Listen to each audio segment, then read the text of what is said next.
I'm going to prove the sine rule. Sine rule tells that for a given triangle in common notation, A over sine A equals to B over sine B equals to C over sine C. For this proof, I would like to construct a triangle ABC.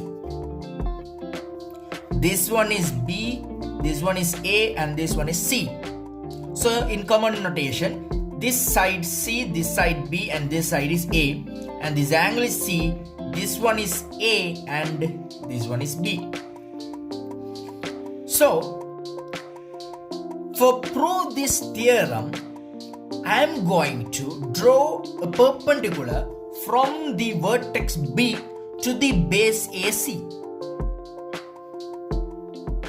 and this one is E, and I am going to draw another perpendicular from the vertex A to the base BC, and this one is D.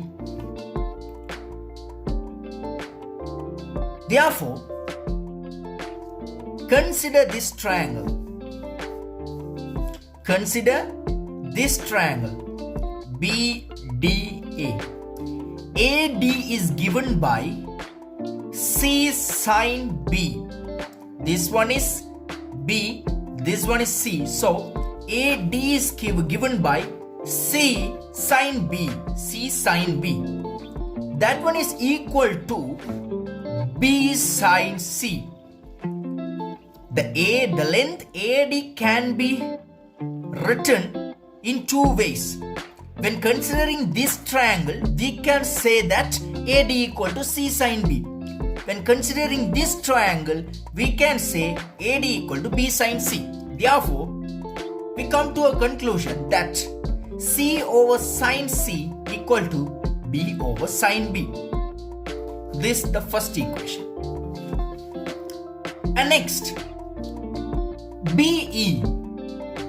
So, when we considering this length of the BE, we have to consider the two triangles, this triangle and this triangle. So, BE can be given by A sine C. This one is A and this one is C. Therefore, A sine C, that is equal to C sine A. The length BE can be written in two ways using two triangles. When considering this triangle C sine A, and when considering this triangle A sine C. Therefore, A over sine A equal to C over sine C. This is the second equation. Therefore, from 1 and 2, C sine C equals to A sine A. At the same time, C sine C equal to B sine B. Therefore, we can write like this: C over sine C equal to A over sine A equal to B over sine B. This is the proof of a sine rule. Next is the cosine rule. So cosine rule for a triangle, we can write like this: cos A equal to B squared plus C squared minus A squared over 2BC. Or else we can write like this: cos B is equal to A squared plus C squared minus B squared over 2AC. And we can write like this: cos A equal to A squared plus B squared minus C squared over 2AB. So, when considering these three equations, when we write the cos A, we are taking cos for the angle A. This side corresponding to the angle A will be subtracted. So, when considering the angle B, the side corresponding to this angle will be subtracted. So, therefore, cos A equals to, when we take cos to the angle A, then the side is corresponding to the angle A is small a. Therefore, the square of that side will be subtracted. So, remaining two sides will be added together. Then like this. If we consider cos B, so when we take cos to the angle B, the side corresponding to the angle B is B. Therefore, the square of that side will be subtracted. Then the square of the other two sides will be added together. Therefore, this one is 2AC. When we write cos C, when we take cos to the angle C, the side corresponding to this angle C is a small c. Therefore, the square of that side will be subtracted. So, the square of the remaining sides will be added together. Then it will be 2BA or 2AB. So, it's now time to prove the cosine rule. For this purpose, I need to draw a triangle. BAC. So, in usual notation, this side is C and this side is B and this side is A. And this angle is C, this angle is B and this angle is A. So, for this proof also, I need to construct a perpendicular from the vertex B to the side AC, and this one is D. Right. When considering the triangle BDC, we can write like this: BC squared equals to BD squared plus CD squared according to the Pythagoras theorem.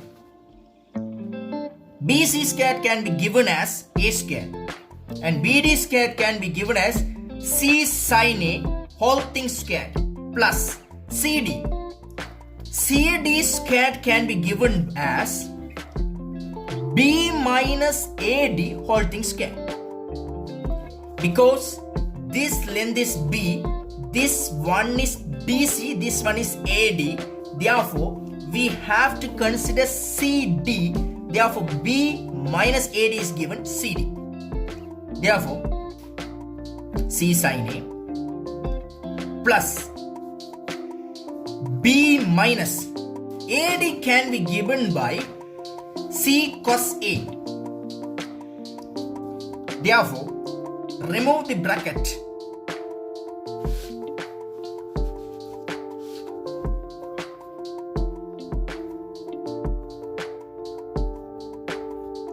Minus 2BC cos A.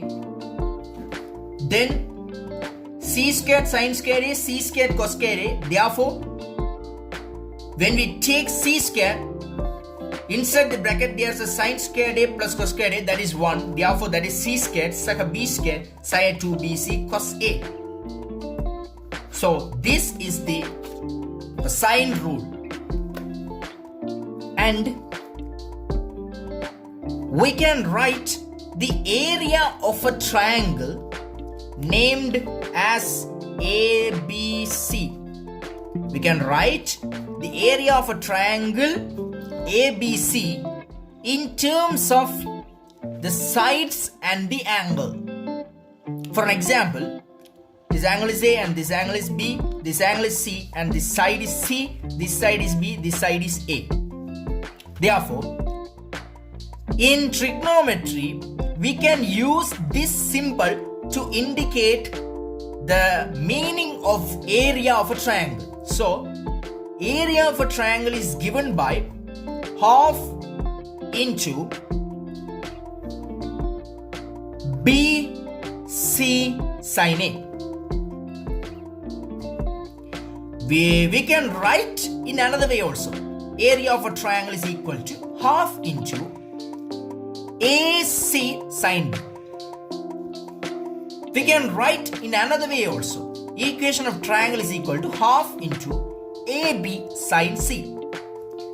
consider these three equations. When we write B and C, then the angle will be A. When we write A and C, the angle will be B.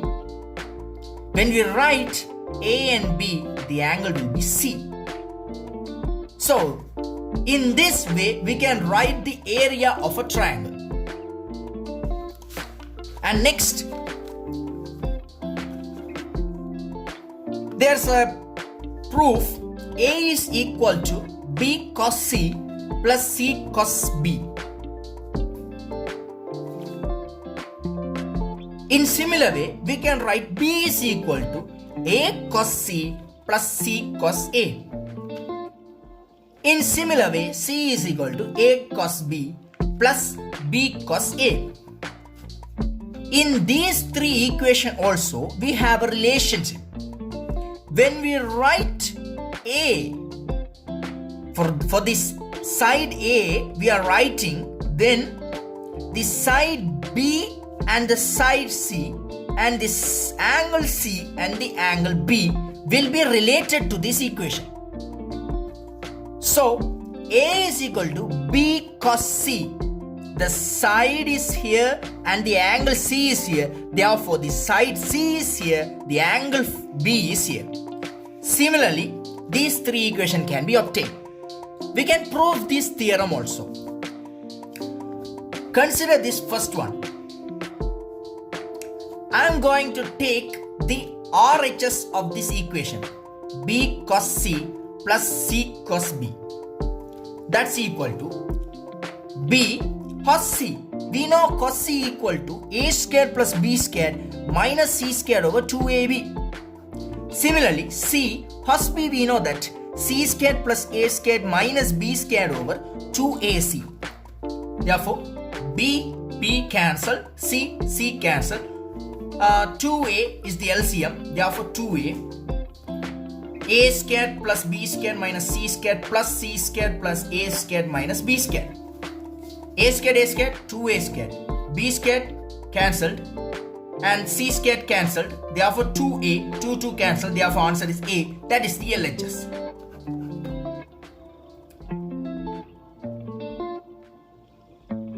Now we move to another concept, general solution.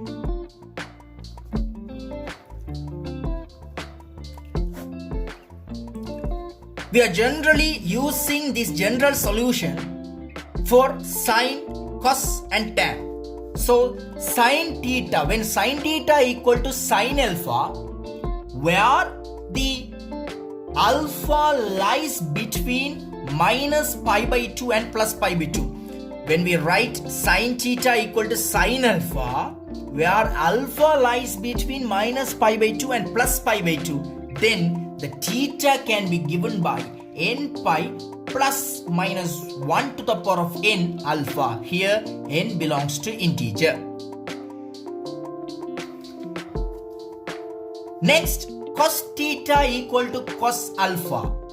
When cos theta equal to cos alpha, where the alpha lies between 0 and pi, where the alpha lies between 0 and pi, then the theta can be given by 2n pi plus or minus alpha.